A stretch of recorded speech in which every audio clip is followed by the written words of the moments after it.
ആശ്വാസം നേടാം. ഹൃത്തിനുള്ളിൽ ജീവൻ നൽകും വചനം, തിരുവചനം. മിശിഹായിൽ സ്നേഹമുള്ള സഹോദരരെ, വിശുദ്ധ മർക്കോസിൻ്റെ സുവിശേഷം 8-ാം അധ്യായം 15-ാമത്തെ വാക്യത്തിൽ നാം ഇപ്രകാരം വായിക്കുന്നു: അവൻ മുന്നറിയിപ്പ് നൽകി, നിങ്ങൾ ജാഗരൂകരായിരിക്കുവിൻ.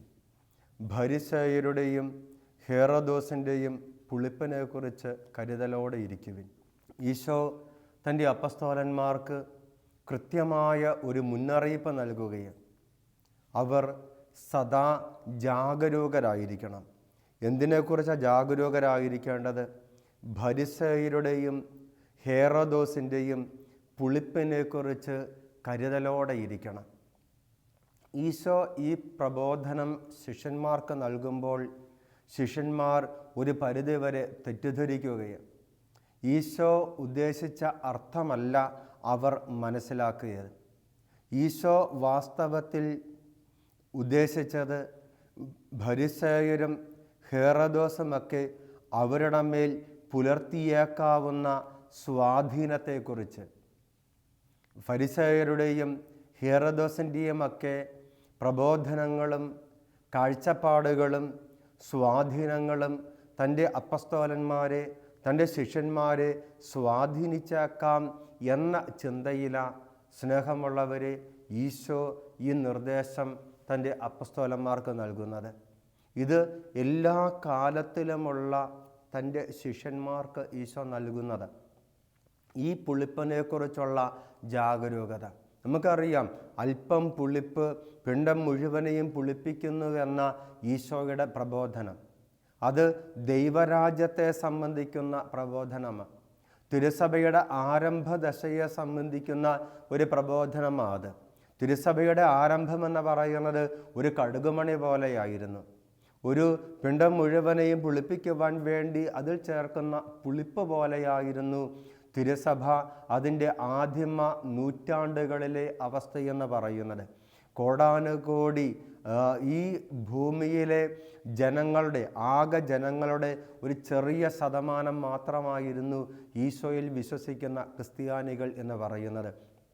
ഈ ഒരു സ്വാധീനം ദൈവരാജ്യത്തിൻ്റെ സാന്നിധ്യമായി അവർ മാറുകയും ലോകം മുഴുവനെയും സ്വാധീനിക്കുവാൻ, അളവിലും പരപ്പിലും അതെത്ര ചെറുതാണ് എങ്കിലും ലോകം മുഴുവനെ സ്വാധീനിക്കുവാനുള്ള ശേഷി ക്രിസ്ത്യാനിക്ക് സ്വന്തമായിരുന്നുവെന്ന് ആ വചനഭാഗം നമ്മെ ഓർമ്മപ്പെടുത്തുകയും, പക്ഷേ അവിടെ തന്നെ ആ സ്വാധീനത്തിൽ തന്നെ അന്തർലീനമായിരിക്കുന്ന ഒരു വിപരീത ഭാവത്തെക്കുറിച്ചാണ് ഈ സുവിശേഷ ഭാഗത്തിൽ ഈശോ നമ്മോട് പറയുന്നത്. നാം ലോകത്തെ സ്വാധീനിക്കേണ്ടവരാണ്. ഈശോയാൽ സ്പർശിക്കപ്പെട്ടവരായ, ഈശോയാൽ സ്വന്തമാക്കപ്പെട്ടവരായ ഏതൊരു ക്രിസ്ത്യാനിയും ലോകത്തെ സ്വാധീനിക്കുവാൻ പ്രാപ്തിയുള്ളവരാണ്. അതുകൊണ്ടാണ് നമുക്കറിയാം, ഈശോയുടെ ഉത്ഥാനത്തിന് ശേഷവും ഉദ്ധിതനായ ഈശോയെ വ്യക്തിപരമായി കണ്ടുമുട്ടി ഈശോയെ വ്യക്തിപരമായി അനുഭവിച്ച് അറിഞ്ഞതിന് ശേഷവും യഹൂദരെയും റോമക്കാരെയുമൊക്കെ ഭയന്ന് അടച്ചിട്ട വാതിലിന് ഉള്ളിൽ കഴിഞ്ഞിരുന്ന അപ്പസ്തോലന്മാർ ഈശോയുടെ ഉത്ഥാനമെന്ന് പറയുന്നത് അവരെ സംബന്ധിച്ചിടത്തോളം കേവലം ചരിത്രപരമായ ഒരു സംഭവത്തിനപ്പുറത്ത് ആത്മീയമായ ഒരു അനുഭവമായി പെന്തക്കോസ്തായിൽ രൂപാന്തരപ്പെട്ടപ്പോൾ ഈശോയുടെ ഉത്ഥാനമെന്ന് പറയുന്നത് അവർ കണ്ട് കേട്ട് അറിഞ്ഞ് അനുഭവിച്ചറിഞ്ഞ ഒരു ചരിത്ര സംഭവമായിരുന്നു. ഉത്ഥാനത്തിന് ശേഷം ഈശോ അവരെ സന്ദർശിച്ചപ്പോൾ ഈശോ അവരോട് ചോദിക്കുന്നുണ്ട്, നിങ്ങൾ വിശ്വസിക്കുന്നില്ലേ? ഞാൻ സത്യമായും ഉയർത്തെഴുന്നേറ്റുവെന്ന് നിങ്ങൾ വിശ്വസിക്കുന്നില്ലേ? ഞാൻ വെറും ഒരു നിഴലോ അല്ലെങ്കിൽ ഭൂതമോ ആണോ എന്ന് നിങ്ങൾ തെറ്റിദ്ധരിക്കുന്നുണ്ടോ? അങ്ങനെ സംശയമുണ്ടെങ്കിൽ നിങ്ങളുടെ കയ്യിൽ കഴിക്കാൻ വല്ലതുമുണ്ടെങ്കിൽ ഞാൻ കഴിച്ച് കാണിച്ചു തരാം എനിക്ക് യഥാർത്ഥമായ ശരീരമുണ്ട് എന്ന് കാണിച്ചു തരാം. ഈശോ വ്യക്തമായിട്ട് അടയാളങ്ങളിലൂടെ അവർക്ക് തെളിയിച്ചു കൊടുത്തു താൻ സത്യമായും ശരീരത്തിൽ ഉത്ഥാനം ചെയ്തുവെന്ന്. എന്നിട്ടും ആ അപ്പസ്തോലന്മാർ അടച്ചിട്ട മുറിക്ക് പുറത്തേക്ക് കടന്നു വരാൻ തയ്യാറായില്ല. കാരണം ഈശോയുടെ ഉത്ഥാനമെന്ന് പറയുന്നത് അവരെ സംബന്ധിച്ചിടത്തോളം വെറും ഒരു ചരിത്രത്തിലെ ഒരു സംഭവം മാത്രമായിരുന്നു.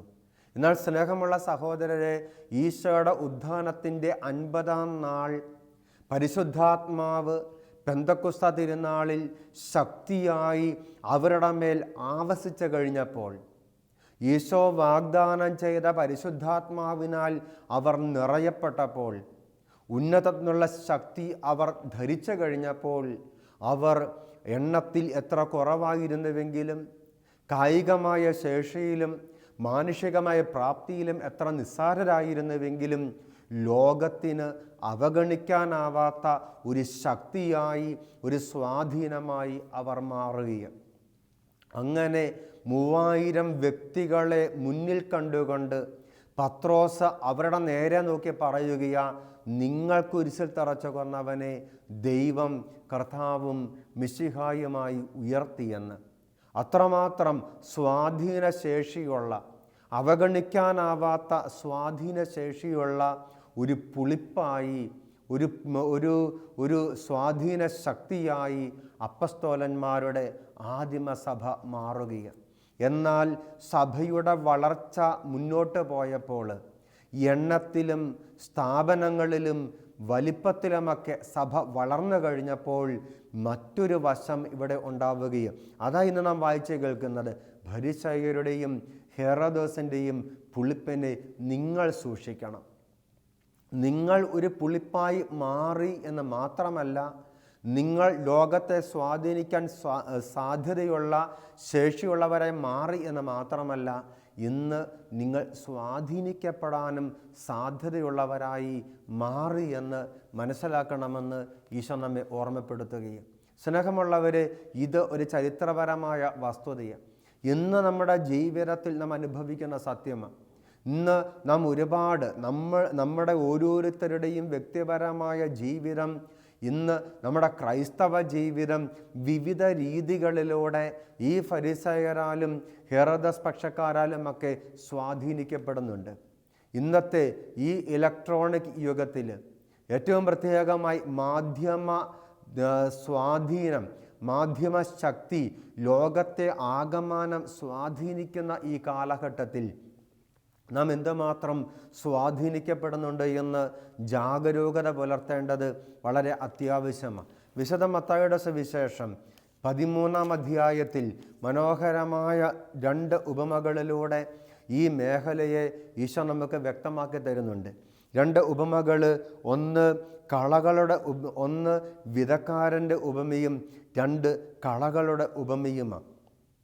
ഈ വിതക്കാരൻ്റെ ഉപമ പഠിപ്പിച്ചു കഴിയുമ്പോൾ കളകളുടെ ഉപമ പഠിപ്പിക്കുകയും ഈ കളകളുടെ ഉപമയുടെ വിശദീകരണത്തിൽ ഈശോ വ്യക്തമായിട്ട് പറഞ്ഞു തരികയും അവൻ ഉത്തരം പറഞ്ഞു, നല്ല വിത്ത് വിതയ്ക്കുന്നവൻ മനുഷ്യപുത്രനാണ്, വയൽ ലോകവും, നല്ല വിത്ത് രാജ്യത്തിൻ്റെ പുത്രന്മാരും കളകൾ ദുഷ്ടൻ്റെ പുത്രന്മാരുമാണ്.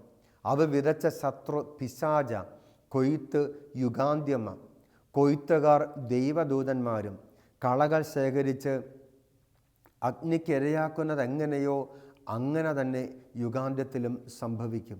സ്നേഹമുള്ളവരെ, എന്ന് പറഞ്ഞാൽ സംഭവിക്കുന്നത്, അതിനു മുമ്പ് ഈ കളകളുടെ ഉപമ പറയുമ്പോൾ, വിശദീകരിക്കുന്നതിന് മുമ്പ് പറയുമ്പോൾ നാം വായിക്കുന്നുണ്ട്, ചെടികൾ വളർന്ന കതിരായപ്പോൾ കളകളും പ്രത്യക്ഷപ്പെട്ടു. വേലക്കാർ ചെന്ന് വീട്ടുടമസ്ഥനോട് ചോദിച്ചു, യജമാനനെ, നീ വയലിൽ നല്ല വിത്തല്ലേ വിതച്ചത്, പിന്നെ കളകളുണ്ടായത് എവിടെ നിന്ന്? അവൻ പറഞ്ഞു, ശത്രുവാണ് ഇത് ചെയ്തത്. വേലക്കാർ ചോദിച്ചു, ഞങ്ങൾ പോയി കളകൾ പറിച്ചു കൂട്ടട്ടെ. ശത്രു കളകൾ വിതയ്ക്കാൻ അവസരം പാർത്തിരിക്കുകയും നമ്മുടെ ഓരോരുത്തരുടെയും ഹൃദയമാകുന്ന വയലിലേക്ക് കളകൾ വിതയ്ക്കുവാൻ അവസരം കാത്തിരിക്കുന്ന ഒരു ശത്രു നമ്മുടെ അടുത്ത് തന്നെ ഉണ്ട് എന്ന ഒരു തിരിച്ചറിവ് നമുക്ക് വേണമെന്ന് ഈശോ വ്യക്തമായിട്ട് പറയുകയും മറ്റൊരു ഉപമ അവൻ അവരോട് പറഞ്ഞു. ഒരുവൻ വയലിൽ നല്ല വിത്ത് വിതയ്ക്കുന്നതിനോട് സ്വർഗരാജ്യത്തെ ഉപമിക്കാം. ആളുകൾ ഉറക്കമായപ്പോൾ അവൻ്റെ ശത്രു വന്ന് കോതമ്പിനിടയിൽ കള വിതച്ചിട്ട് കടന്നുപോയി. ആളുകൾ ഉറക്കമായപ്പോൾ ശത്രു വന്ന് വിത്തിനിടയിൽ കളകൾ വിതയ്ക്കുകയും. സ്നേഹമുള്ളവരെ, ദൈവവചനമാകുന്ന വിത്തുകൾ കൊണ്ട് നമ്മുടെ ഹൃദയമാകുന്ന വയലിനെ നിറച്ച് ദൈവവചനത്തിൻ്റേതായ, ദൈവരാജ്യത്തിൻ്റേതായ, ക്രൈസ്തവ വിശ്വാസത്തിൻ്റേതായ, ജീവിത വിശുദ്ധിയുടേതായ ഫലങ്ങൾ പുറപ്പെടുവിക്കേണ്ടതായ നാം ഓരോരുത്തരുടെയും ജീവിതത്തിൽ ചിലപ്പോഴെങ്കിലും പലപ്പോഴും അതിന് വിപരീതമായ സ്വഭാവ സവിശേഷതകളും പെരുമാറ്റങ്ങളുമാകുന്ന തിന്മയുടെ ഫലങ്ങൾ പുറപ്പെടുന്നുണ്ട് എങ്കിൽ അതിൻ്റെ കാരണം ദൈവവചനം നമുക്ക് കൃത്യമായിട്ട് പറഞ്ഞു തരികയാണ്. ജാഗ്രതയില്ലായ്മ കൊണ്ട്, ജാഗരൂകതയില്ലായ്മ കൊണ്ട്, നമ്മുടെ വ്യക്തിപരമായ കരുതലില്ലായ്മ കൊണ്ട് പലപ്പോഴും തിന്മ ഈ ലോകത്തിൽ നമ്മെ സ്വാധീനിക്കുകയാണ്. കരുതലില്ലായ്മ കൊണ്ടും ജാഗരൂകത കുറവ് കൊണ്ടും തിന്മയ്ക്ക് സ്വാധീനിക്കപ്പെടുവാൻ നാം നമ്മെ തന്നെ വെച്ചു കൊടുക്കുകയാണ്, വിട്ടുകൊടുക്കുകയാണ്. ഇത് ഇന്ന് നമ്മുടെ കുടുംബജീവിതത്തെ ഏറ്റവും അധികം സ്വാധീനിച്ചു കൊണ്ടിരിക്കുകയാണ്. നമ്മുടെ വ്യക്തിപരമായ, ക്രൈസ്തവമായ, സഭാത്മകമായ ജീവിതത്തെ ഏറ്റവും അധികം സ്വാധീനിച്ചു കൊണ്ടിരിക്കുകയാണ്. നമ്മുടെ ക്രൈസ്തവ വിശ്വാസത്തെയും വിശ്വാസത്തിൻ്റേതായ ബോധ്യങ്ങളെയും നേരിട്ടല്ലാതെ വളഞ്ഞ വഴികളിലൂടെ വെല്ലുവിളിക്കുന്ന ഒരുപാട് ചിന്തകളും ആശയങ്ങളും ബോധ്യങ്ങളുമൊക്കെ ഇന്ന് ശാസ്ത്രത്തിൻ്റെയും മറ്റ് രീതികളുടെയും ഒക്കെ പേരിൽ നമ്മുടെ മനസ്സുകളിലേക്ക് ഇന്ന് തിന്മ വിതച്ചുകൊണ്ടിരിക്കുകയാണ്. അത് പല പല പല രീതികളിലൂടെ, പല മാർഗങ്ങളിലൂടെ, പല ഭാവങ്ങളിൽ നമ്മുടെ മനസ്സുകളിലേക്ക് പതിച്ചുകൊണ്ടിരിക്കുകയാണ്. സ്നേഹമുള്ളവരെ, ഇവിടെയാണ് നമുക്ക് വ്യക്തമായ ഒരു ബോധ്യമുണ്ടാകേണ്ടത്. ക്രൈസ്തവ വിശ്വാസത്തിനും ക്രിസ്തീയമായ ജീവിതത്തിനും നിരക്കാത്തതായ, അതിനോട് ചേർന്ന് പോകാത്തതായ ബോധ്യങ്ങളോ ചിന്തകളോ ആശയങ്ങളോ അത് എന്തിൻ്റെ പേരിലായാലും നാം തിരസ്കരിക്കേണ്ടതായ കാര്യങ്ങളാണ് അവ. നമ്മുടെ ആത്മരക്ഷയാകുന്ന അടിസ്ഥാന ക്രൈസ്തവ ജീവിത ലക്ഷ്യത്തിൻ്റെ കടക്കൽ തന്നെ കത്തിവെക്കുന്ന ഇത്തരത്തിലുള്ള പ്രവണതകളോട് ബോധപൂർവകമായ ഒരു പ്രതിരോധം, അതെന്തിൻ്റെ പേരിലാണ് എങ്കിലും പലപ്പോഴും ഈ ലോകത്തിലെ നേട്ടങ്ങൾക്ക് വേണ്ടിയും ശരീരത്തിൻ്റെ സൗന്ദര്യത്തിന് വേണ്ടിയും മാനുഷികമായ സ്വീകാര്യതകൾക്കും വേണ്ടിയ ഇങ്ങനെയുള്ള ആശയങ്ങളും അഭിപ്രായങ്ങളുമൊക്കെ ഉയർന്നു വരുന്നത് എന്ന് തിരിച്ചറിയുവാൻ നമുക്ക് സാധിക്കണം. പലപ്പോഴും ഇന്ന് സംഭവിക്കുന്ന വലിയൊരു അപകടമെന്ന് പറയുന്നത് തിന്മ സ്വീകാര്യമായ രീതിയിൽ അവതരിപ്പിക്കപ്പെടുന്നു എന്നുള്ളതാണ്. സ്വീകാര്യമായ രീതിയിൽ ഒരു നുണ പലവട്ടം ആവർത്തിച്ച് കേട്ട് കഴിയുമ്പോൾ ആ നുണ വീണ്ടും കേട്ടാലും കുഴപ്പമില്ല, അല്ലെങ്കിൽ ആ നുണ നിഷേധിക്കപ്പെടേണ്ട കാര്യമില്ലാത്തതായി മാറുന്ന ഒരവസ്ഥ പലപ്പോഴും നമ്മുടെ ജീവിതത്തിൽ സംഭവിച്ചു പോവുകയും, ഒരു നുണ ക്രൈസ്തവ വിശ്വാസത്തിനും നിരക്കാത്തതായ ഒരു കാര്യം ഒന്ന് കേൾക്കുമ്പോൾ നാം ഒരുപക്ഷെ ആ വ്യക്തിയോട് അത് മറുത്തു പറയും. രണ്ടാമത് കേൾക്കുമ്പോൾ ആ വ്യക്തിയോട് പറഞ്ഞിട്ട് കാര്യമില്ല, ഞാൻ മനസ്സിൽ കരുതിയാൽ മതി എന്ന് വിചാരിക്കും. മൂന്നാമത് കേട്ട് കഴിയുമ്പോഴോ അത് അങ്ങനെയൊന്നും ചിന്തിച്ചിട്ട് കാര്യമില്ല, ഇങ്ങനെയൊക്കെയാണ് എന്ന ഒരു ചിന്തയിലേക്ക് നാം കടന്നു പോകും.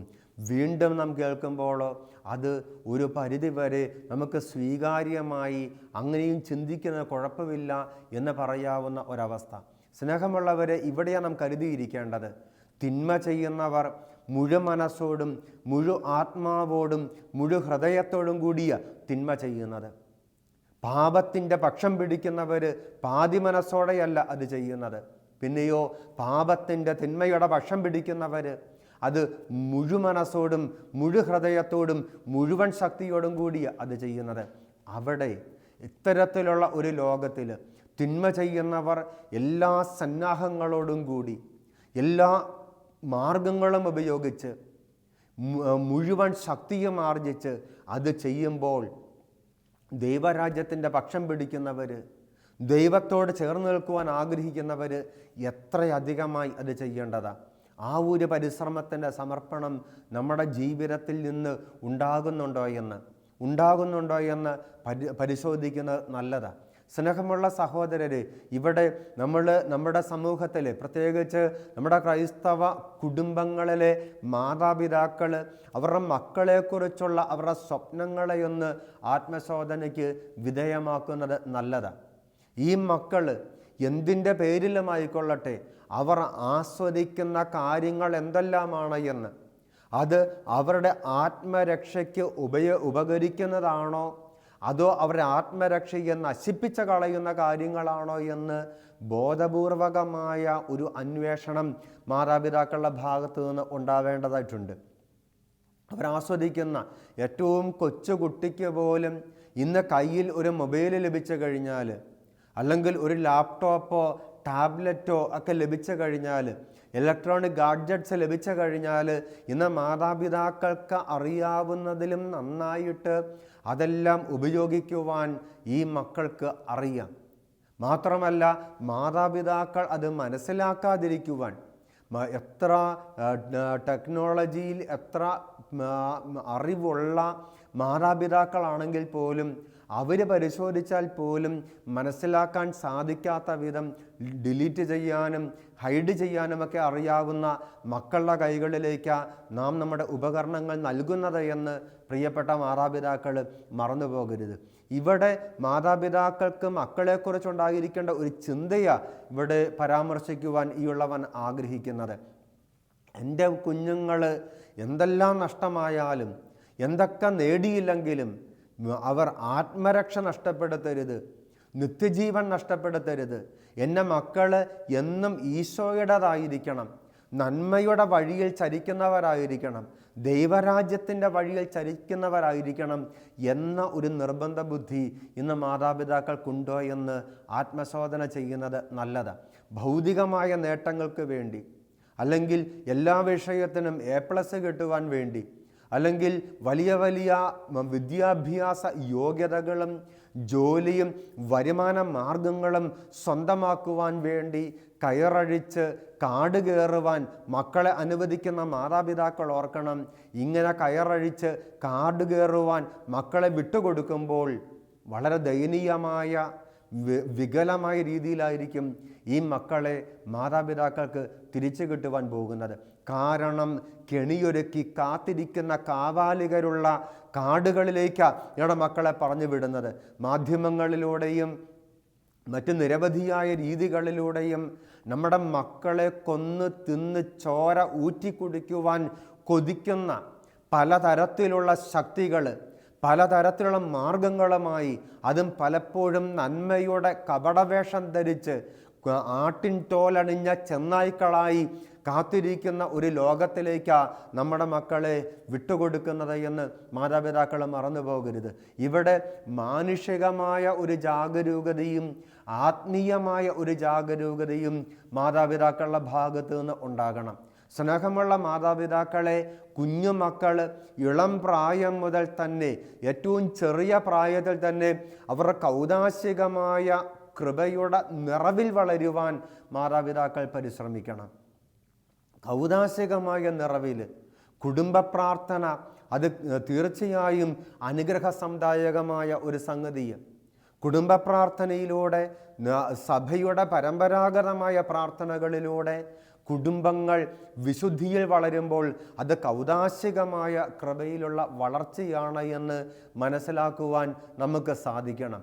എന്നുവെച്ചാൽ കുടുംബ പ്രാർത്ഥനയിൽ തിരുസഭയുടെ പരമ്പരാഗതമായ പ്രാർത്ഥനകൾ എന്ന് പറഞ്ഞാൽ ത്രിസന്ധ്യാ ജപവും ശുദ്ധീകരണ ആത്മാക്കൾക്ക് വേണ്ടിയുള്ള പ്രാർത്ഥനയും ജപമാലയും എത്രയും തേള മാതാവയും ഒക്കെ ചൊല്ലുമ്പോൾ തിരുസഭയുടെ പാരമ്പര്യത്തിലുള്ളതായ പ്രാർത്ഥനകൾ, തിരുസഭയുടെ പ്രൗഢവും ആത്മീയമായ സമ്പന്നവുമായ പാരമ്പര്യത്തിൽ നിന്ന് ഉയർന്നു വരുന്ന ഈ പ്രാർത്ഥനകൾ ചൊല്ലുമ്പോൾ ഓരോ കുടുംബവും കൗദാശികമായ കൃപയിൽ വളരുകയും അതുപോലെ തന്നെ കുടുംബാംഗങ്ങൾക്ക് കൗദാശികമായ കൃപയിൽ വളരുവാനുള്ള അടുത്ത മാർഗമെന്ന് പറയുന്നത് സാധിക്കുമെങ്കിൽ എല്ലാ ദിവസവുമുള്ള വിശുദ്ധ കുർബാന സ്വീകരണവും കൂടെയുള്ള കുമ്പസാരവുമാണ്.